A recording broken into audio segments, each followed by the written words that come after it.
Imagine it's late at night in Nashville, the neon signs on Lower Broadway casting streaks of pink and orange on the rainy pavement. The faint hum of a steel guitar seeps out of every honky-tonk, blending with echoes of footsteps passing by.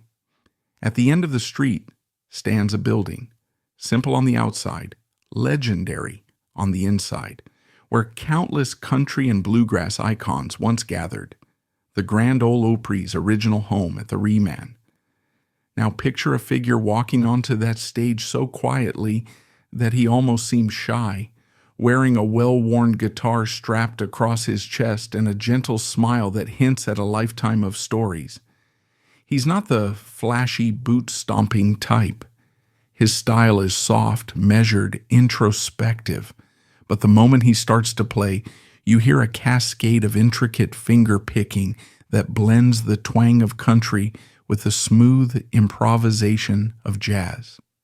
The audience leans in, mesmerized by something both startlingly innovative and comfortingly familiar.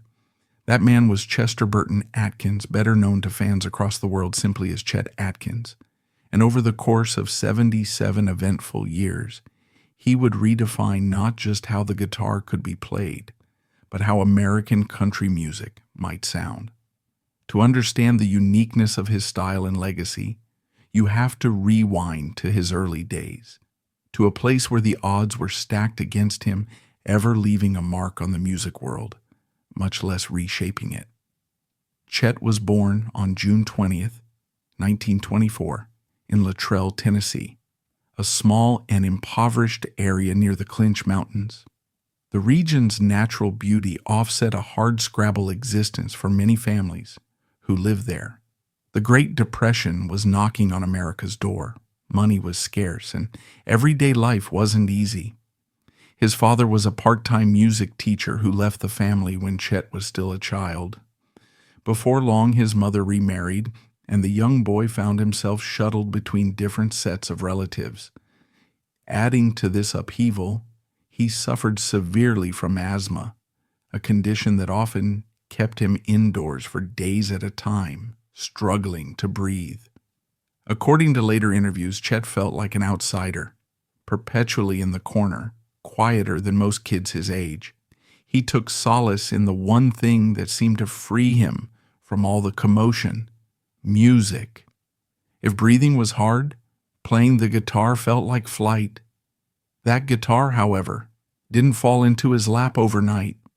He was 9 years old back in 1933 when he made a trade that might seem odd to anyone unfamiliar with rural life, or the desperation and ingenuity it sometimes fosters. He swapped a functional handgun, a .22 caliber pistol, for his very first guitar.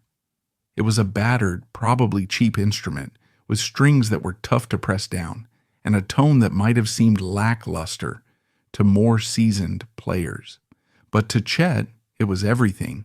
He'd already been inspired by listening to country and folk programs on the radio, and he'd heard the mesmerizing technique of Merle Travis, whose fingerstyle picking seemed to wrap melody, harmony, and rhythm into a single wave of sound.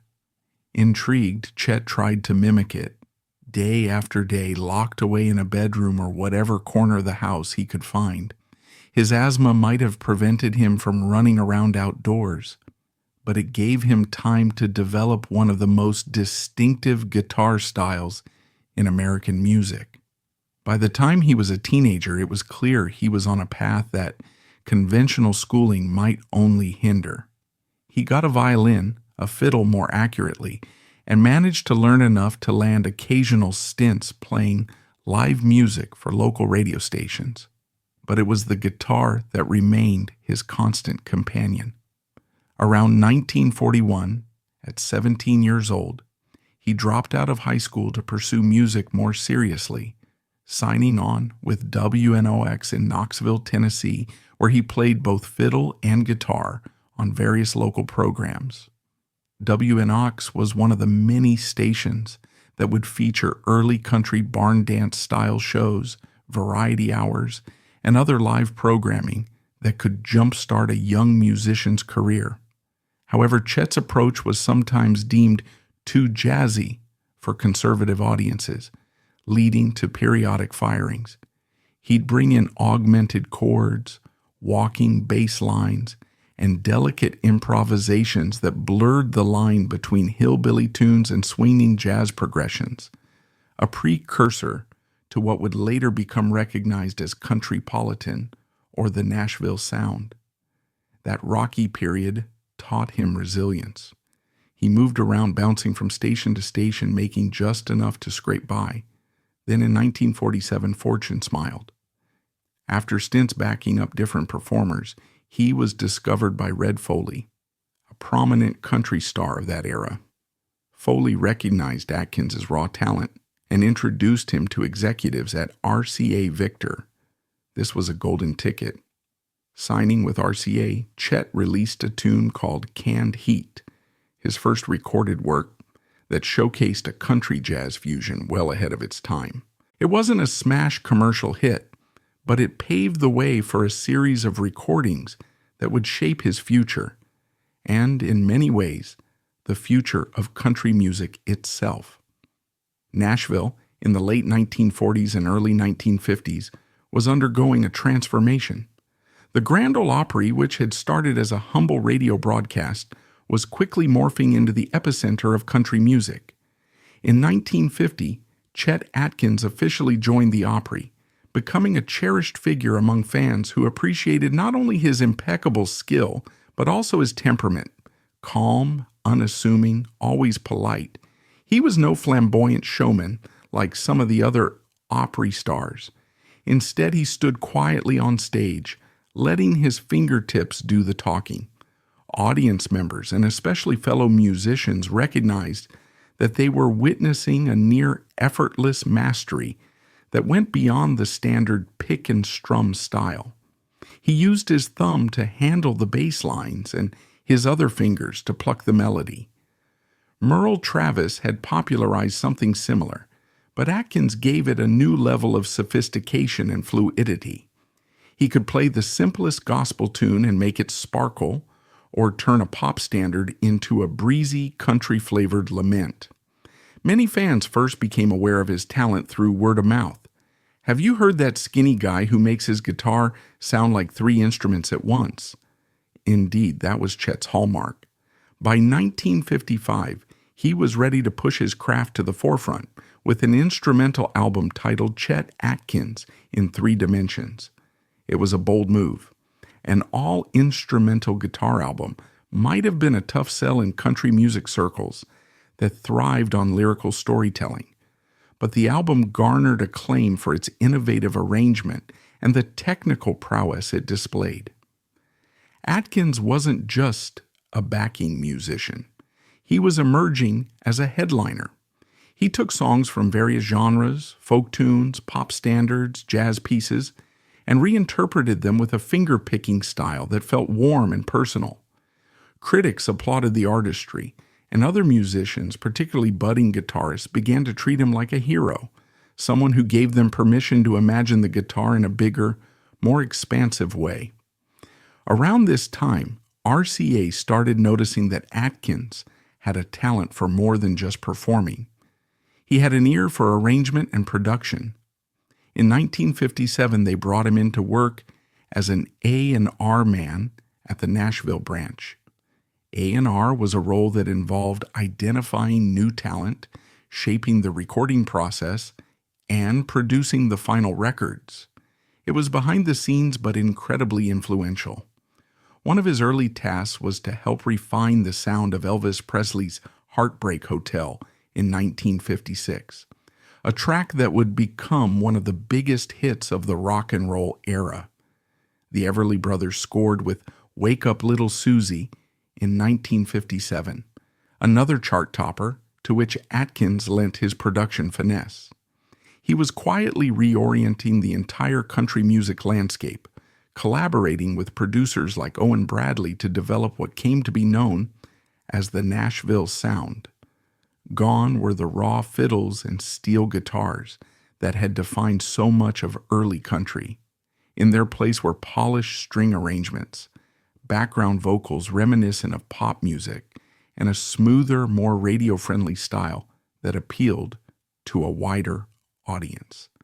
The success of the Nashville sound wasn't without controversy. Purists decried its pop leanings, arguing that it diluted country's roots. Atkins sympathized, but also believed that evolution was essential to keep the genre alive. He saw how adding sophistication to country music could broaden its appeal and keep the industry thriving. Indeed, by the early 1960s, artists like Jim Reeves and Patsy Cline were enjoying mainstream success on both country and pop charts, largely thanks to that sleek, refined production approach. Atkins was now a central figure in RCA's Nashville operations, an architect of contemporary country music with a Midas touch. But he never abandoned his guitar. Even as he guided other artists to stardom, Atkins kept recording instrumental albums that showcased his style. One foot in country, the other in jazz. He covered a staggering variety of genres, from classical standards to Beatles songs. He would later meet Paul McCartney and form a friendship founded on mutual musical admiration. During this time, honors began to stack up. He joined the Grand Ole Opry as a regular performer, turned out multiple albums a year, produced sessions for the biggest names in the business, and yet still had time to refine his craft. Between 1967 and 1976, he won the CMA Musician of the Year award 9 times, an unheard of streak that underscored his near-universal respect in the industry. Even at the height of his success, Atkins never pretended to be a lone wolf. He was always eager to pass along what he knew, serving as mentor to younger musicians who would one day become household names in country and beyond. Dolly Parton, Waylon Jennings, and many others would point to Chet's gentle guidance as a catalyst in their careers. He showed them not just how to achieve a more commercial sound, but also how to balance artistry with the demands of a changing marketplace. During interviews, these younger stars often recalled Atkins's low-key manner. No bombast, no self-congratulation, just a willingness to share insights earned from a lifetime of experimentation. Behind the stage lights and studio boards, though, Chet had his own personal life to manage. He married Leona Pearl Johnson in 1946, when he was still scrambling for stable radio gigs. Leona had been part of the WNOX scene in Knoxville, and their shared love of music drew them together. Over the years, she would become the rock that anchored him. They had a daughter named Merle, named after Chet's idol, Merle Travis. As Chet's status soared, particularly after he became a producer and Nashville sound architect, Leona kept him grounded. Family life wasn't always easy, given the demands of constant travel and extended studio sessions, but they managed. They lived in a modest home in Goodlettsville, Tennessee, by no means the glitzy mansion that some stars might choose. There, he set up a small home studio he affectionately called the Barn, a place where he could tinker with guitars, experiment with recording techniques, and relish a bit of respite from the bustling industry. Fame and fortune never fully shielded him from adversity. By 1973, Atkins was diagnosed with colon cancer. The operation to remove the malignant section of his colon was successful, but the experience shook him. Then in 1980, he suffered a stroke that temporarily robbed him of the ability to play guitar with his usual hand. Undeterred, he tried relearning with his left hand, a testament to the doggedness of a man who had once taught himself to fingerpick in a drafty bedroom, determined to overcome severe asthma. When asked in a 1981 Rolling Stone interview about how he handled the health setbacks, he reportedly quipped, "I'd rather be playing guitar than breathing." That sentence neatly captured who he was. Music coursed through his veins so strongly that even physical setbacks were just hurdles to be cleared. The 1990s brought yet another challenge to his ability to make music, he began to lose his hearing. It was especially cruel for someone so attuned to nuance and detail. Yet he pressed on, adjusting to hearing aids, leaning on the help of studio engineers and longtime collaborators to ensure his playing remained pristine. Maybe that's why the collaborations he embarked upon during this period felt so poignant. One of the most notable was with Mark Knopfler of Dire Straits. Their 1990 album Neck and Neck merged Knopfler's signature rock-infused picking with Atkins' fluid fingerstyle. The track So Soft Your Goodbye exemplified a masterclass in understated guitar virtuosity, two greats bouncing gentle phrases off one another. The record won a Grammy, a validation that Atkins's mellow approach still had the power to enthrall audiences decades after his initial success. Then in 1994, he released Jam Man, a piece that blended his guitar with modern drum machine loops, a sign he was keeping pace with technological evolutions, never content to settle into legacy act status. Meanwhile, he continued to stack up accolades. He'd already been inducted into the Country Music Hall of Fame in 1973, recognizing both his artistry and his behind-the-scenes contributions. In 1993, he received a Grammy Lifetime Achievement Award, cementing his status as a legend in the broader music world. Incredibly, after his death, he would also be inducted into the Rock and Roll Hall of Fame, 2002, joining a short list of country musicians who crossed that boundary. Because of his fingerprint on early rockabilly and rock sounds through his productions for Elvis, the Everly Brothers, and others, rock historians saw him as an essential figure in bridging country, pop, and rock. His personal life, while mostly stable, had its heartbreaks, including the decline of his own health. Leona stood by him every step of the way. Their daughter Merle grew up, and while she did not become a star performer herself, she stayed involved in the music scene, helping to preserve the legacy of her father after his passing. The final months of Atkins' life were spent in and out of treatments for lung cancer. By June 2001, just after his 77th birthday, complications set in. He died on June 30th, 2001, in Nashville, surrounded by his wife and daughter. His final days were reportedly peaceful, marked by a sense of acceptance. Years of health struggles, from asthma in boyhood to surgeries and strokes in adulthood, had prepared him for the reality that life is finite. He was buried at Harpeth Hills Memory Gardens, a quiet cemetery not far from the city whose sound he had transformed. When the Grand Ole Opry paid tribute, Vince Gill sang with tears in his eyes, and Paul McCartney sent heartfelt condolences from across the Atlantic, reminding everyone just how far Chet's influence had traveled. Even with his passing, Chet Atkins' legend didn't fade. If anything, it grew stronger. By 2025, the name Chet Atkins still commands respect, admiration, and a bit of awe from guitar aficionados worldwide. Those who study fingerstyle technique often cite Atkins as the ultimate reference point, picking apart recordings he made in the 1950s and 1960s, trying to decode how he balanced that thumb-driven bass line with sprightly melodies up top. The discography he left behind is massive. Dozens of solo albums, collaborative works, session recordings, and production credits. He garnered 14 Grammys in total, a remarkable figure for an instrumentalist in a genre that leans heavily on vocal performances. One of his biggest points of pride was the Grammy for Lifetime Achievement in 1993, which recognized not just a single piece of music or a moment in time, but an entire ethos of excellence sustained over half a century. Then there's the CGP title, Certified Guitar Player. This whimsical but meaningful distinction was coined by Atkins as a way to honor guitarists who embodied both technical mastery and creative originality in his mold.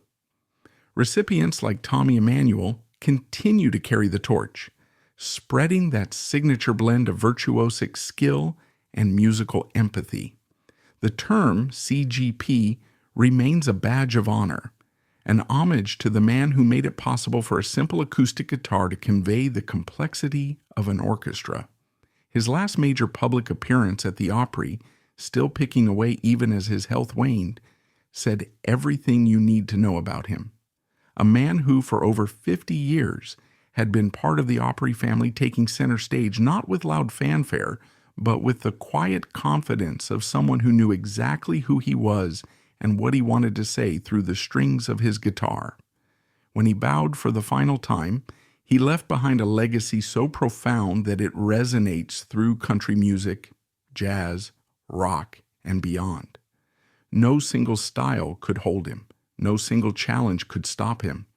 That's Chet Atkins, the country gentleman, the architect of the Nashville sound, the humble wizard behind a million riffs and recordings, and a voice for the notion that true brilliance is seldom loud, but always luminous. And even now, if you close your eyes, you can almost hear his fingers dancing across the frets, weaving a timeless soundtrack to a life well and truly lived.